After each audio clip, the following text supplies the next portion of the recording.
I'm gonna pull you limb from limb like a piñata and see what falls out. The king is dead, long live the king. After 4 seasons, numerous knives in the back, hundreds of inappropriate jokes from Roman, Yes, precisely, see? countless F-bombs, one too many raps from Kendall, and 67 Gregs broken to make a Tomlet, Succession has come to a close. But what did it all mean, and who was crowned the new emperor of Waystar Royco? What? I want the game plan. What the timetable is. Let's take a look. Oh, and this should go without saying, but there will be massive Succession spoilers in this video. But if you haven't seen the finale yet, go and watch it. Like, right now. Okay, I'm serious. I'll wait.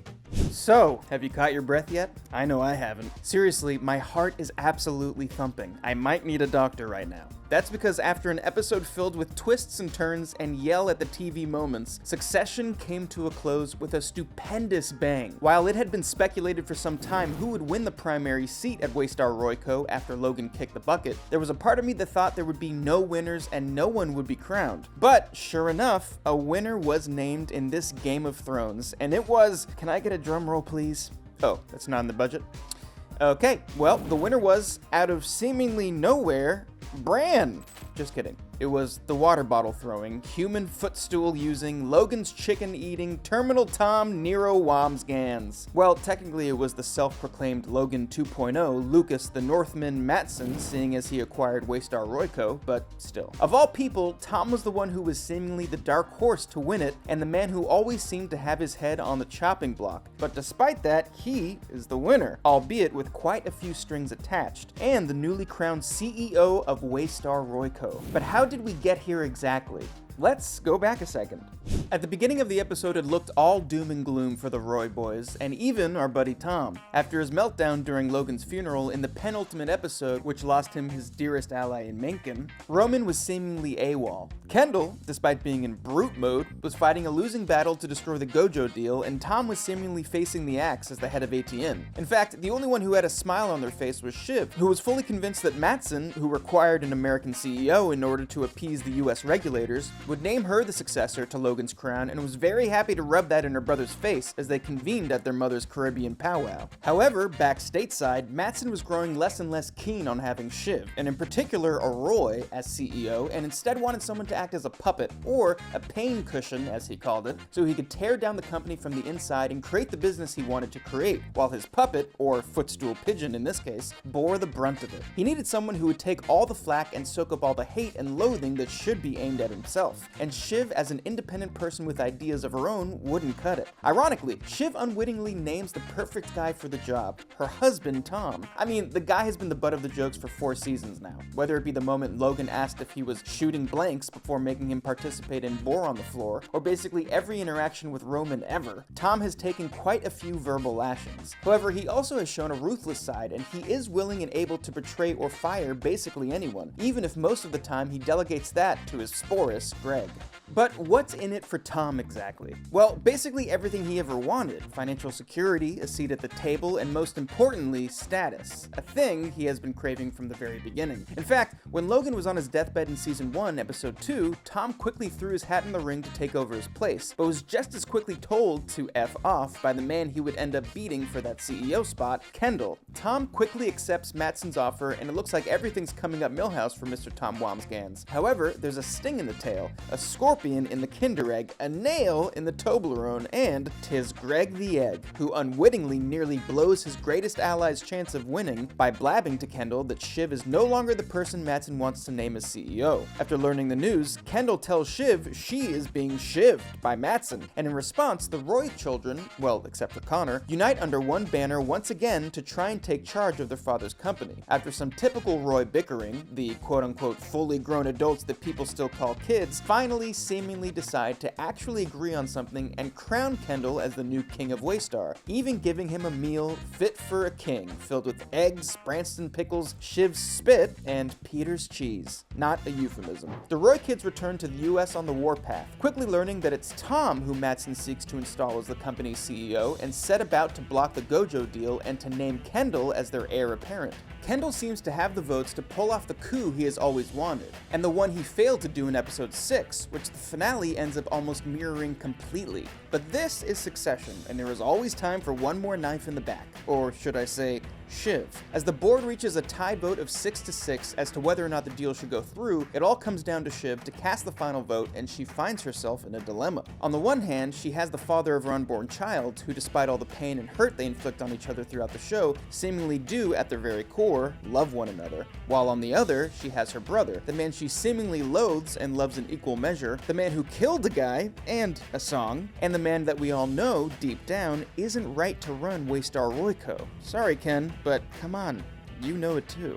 So, like the scorpion Tom says she is, Shiv stings her brother fatally by voting for the deal to go through. In desperation, Kendall claims that he was lying when he said he told his siblings that he killed the waiter in the season 3 finale and that he just misremembered, which breaks any remaining alliance he had with his siblings, and even attacks his brother Roman in a fight almost as pathetic as the slap fight between Tom and Greg 5 minutes earlier. However, despite his pleas, it's too late for Kendall as Shiv votes in favor for the deal to go through, emotionally destroying her brother in the process. Mattson takes over the company and names Tom as CEO, and he enters the building as if he were Don Corleone. However, Tom's reign already seems under threat, with Frank and Carl casting their beady eyes on him. But despite being a puppet, this is a Tom with an ego, and he may become more like Logan than any of his kids ever did, especially if he treats the rest of the board like he treats Greg. Although I cannot see him putting a sticker on Jerry and getting away with it. After the drama, Roman slinks away to have a drink. Shiv and Tom seemingly make a gesture to try to make their almost broken marriage work for the sake of their unborn child, while Kendall looks out at New York's Upper Bay a defeated man. But was the writing on the wall all along, and should we really have seen all this coming?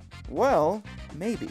The Succession finale is in some way a greatest hits episode, recycling some of the show's best moments and showing that the Roy children are destined to stagnate and stay in this cycle of trauma by remaining affiliated with their father's company. Shiv finally comes to terms with this, and this impacts her decision to turn on Kendall one last time and free the Roy family from the chains that bind them, showing some actual character growth from a Roy. Even Roman seems to show some awareness when he acknowledges that they are all bullshit, echoing Logan's words of not being serious people earlier in the season. It is only Kendall who cannot see what's right in front of him. He believes the company is his birthright as the eldest boy, which he's not, and to be honest, for not many other reasons than that. Because of that, he is left emotionally devastated looking out at his would-be kingdom as it lies on the bottom of the ocean like Atlantis, his broken soul laid bare once again. So we really should have seen it coming that none of the Roy children would end up winning due to the fractured relationships between them due to the divisive parenting from their father Logan. I mean, the man said it himself. They are not serious people.